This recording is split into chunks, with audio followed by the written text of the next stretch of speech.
Thanks for stopping by, everyone. My name is Jeff, and this is the 3 stocks to buy for May 2019. Now, we have made it through about half of our earnings season, and we've already kind of seen an early outlook. Most of the big mega cap companies are reporting great earnings, especially the cloud-based companies, okay? We've seen great earnings from Amazon, Microsoft, Facebook. Tomorrow kind of feels like the start of the second half of earnings season. And some of the companies that we have reporting this week is, of course, on Tuesday we have Apple, and then tomorrow we have my favorite tech company, that is Google, otherwise known as Alphabet. And we also have Shopify, AMD, Activision Blizzard, Square, Twilio, and one of my newest positions, that is Tandem Diabetes. I'm going to do this video in a similar format to how I did last month's video. I'm going to tell you a stock that I think is a buy and a great long-term investment. I'm going to talk about one stock that I think you will see almost immediate return on,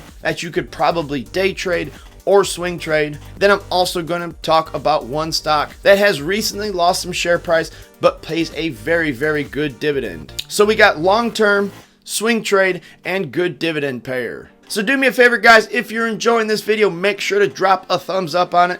I appreciate all the support, and make sure to subscribe to the channel if you have not done so already. I think my background picture kind of gives it away what my very first pick is, guys. Let's head over to Webull.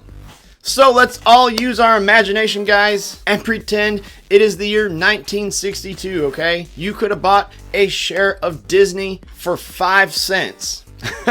Now, obviously, back in those days, it would have been very, very difficult to forecast that Disney would have turned into a $250 billion juggernaut, and I'm sure the temptation to sell at some point would have been too great. But Disney is up 23,310% on a lifetime chart, okay? And I really think it's only gonna go up from here. Now, I've got the 6-month chart pulled up for Disney, guys, and what I really want you to focus on is that it is very possible Disney might go down in the short term, because since the announcement of Disney Plus, a lot of that has been priced into the stock, okay? So do not be heartbroken and do not be disappointed if Disney gets to earnings and it actually loses a little bit of value. Now, it doesn't necessarily mean that's going to happen. I'm just saying pretty much whatever Disney throws at you in 2019, I want you to buy this stock on every dip. Every opportunity you get to buy shares of Disney, I want you to take advantage of it. The one thing I want you all to keep in mind is Disney's dividend only pays out 2 times a year. So as you can see historically, Disney pays out in July, and then it pays out again in early December. But guys, I really am not a Disney shareholder for the dividend.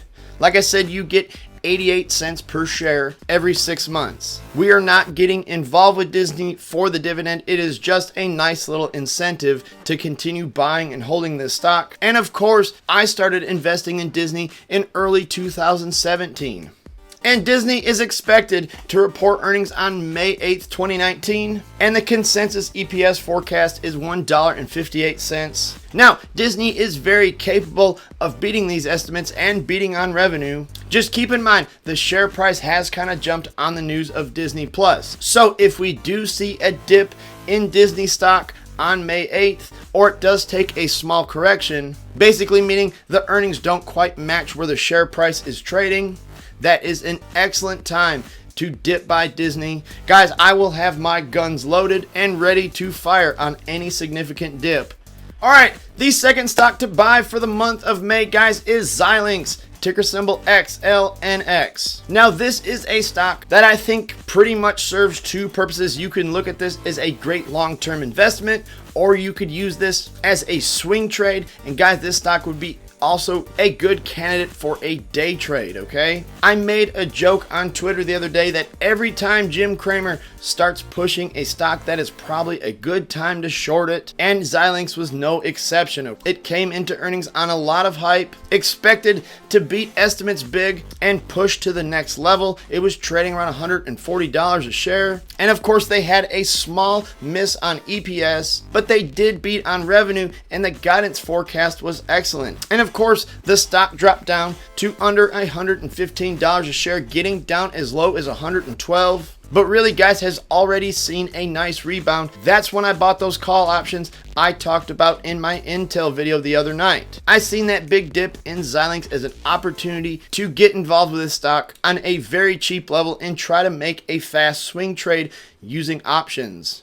So the part of this earnings report that I feel does not justify this big plunge in the stock price, guys, is that they did beat on revenue. They had a very small miss on EPS. They announced the acquisition of SolarFlare, which just gives them further expansion in networking solutions, fintech, and cloud computing. And of course, their Q1 guidance had revenue of $835 to $865 million, and the consensus was $834. And their gross profit margins were up about 66%. So, in my opinion, the guidance is there, the beat on revenue was there, the acquisition of SolarFlare is going to give them more control in the future, and the small miss on EPS, I can easily forgive that. And I think Xilinx will be trading back to 120, probably $125 a share by the end of this week. And assuming that we stay in a bull market, I feel like Xilinx will be back to $140 a share in a little bit of no time.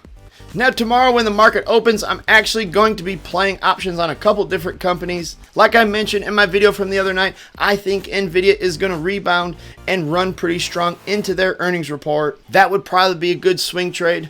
I do think Intel will recover, but it's probably going to be a little slower because Intel stock does not usually run very fast. But I feel Xilinx will be back to $130 to $140 a share in pretty much a blink of an eye. And that's why I say, hey, check out some of the June and July call options on Xilinx because they lost a ton of value. The June 21st $135 calls would cost about $150, and the $140 calls, guys, you could get those for under $100. Now, I am not suggesting you go out and buy these call options, and there is possibly a very good potential swing trade sitting right here at a very, very reasonable price. But I will be keeping a close eye on this, and I will be updating you as the months of May and June unfold. And now lastly, guys, is Iron Mountain, ticker symbol IRM. Now Iron Mountain just had a miss on earnings, and the stock price lost quite a bit of value.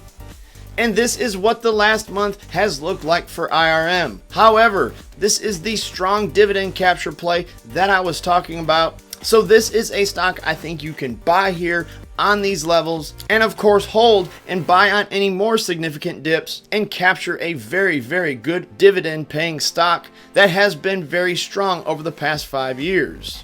So late last week, Iron Mountain reported earnings, and they had a miss of 3 cents on Q1 GAAP EPS, and their revenue of $1.05 billion missed by $10 million. But they quickly come out and released that their revenue guidance was going to remain in line for the year of 2019, with a consensus being at $4.3 billion and their forecast showing $4.2 to $4.4 billion. And then, guys, that was also with an adjusted EBITDA growth that was flat to a positive 8%, strengthening in H2 after expected ongoing expenses in Q2 from higher costs in March. So let's talk about why you should be buying stock in Iron Mountain, guys. And it is because the dividend has more than doubled in less than 6 years. So I have the dividend history going back to June of 2013 when this stock was paying 27 cents per share. And now I'm going to scroll forward to its current payout. And as you can see, guys, in a little less than 6 years' time, it has went from 27 cents a share all the way up to 61 cents a share. So this has been one of the most consistent stocks that is always upping their dividend payouts. Their last declaration date in February of this year, guys, that's when they announced the payout was going to be 61 cents, which was in line with the previous quarter. But you're kind of buying this stock with the faith and the confidence that they're going to continue to up that dividend payment. So if you don't have a position at Iron Mountain, let me tell you what you get if you buy a position now. You are going to get a yield of 7.53%. Of course, you're going to get an annual payout of $2.44 per share owned, or 61.1 cents quarterly, and the payout ratio is about 115%. The dividend growth has been ongoing for over 9 years now, and that is something that really sets this company apart, where you're probably not going to get a huge amount of value on the return of the stock, but that is not really why you hold this one. You buy and hold Iron Mountain to collect constant dividend payments. But anyways, guys, that's all I got for the video. Do me a favor, go down to the comment section and let me know if you like this current format that I use, where I try to present one stock as a long-term investment, and I try to present one as a day trade / swing trade, and then of course one stock as a high-yielding dividend stock to add to your long-term portfolio. If you have any ideas or suggestions, be sure to include that in your comment. And of course, my 3 stocks to short video will be coming very soon. Thank you as always for watching the video, guys, and have an awesome day.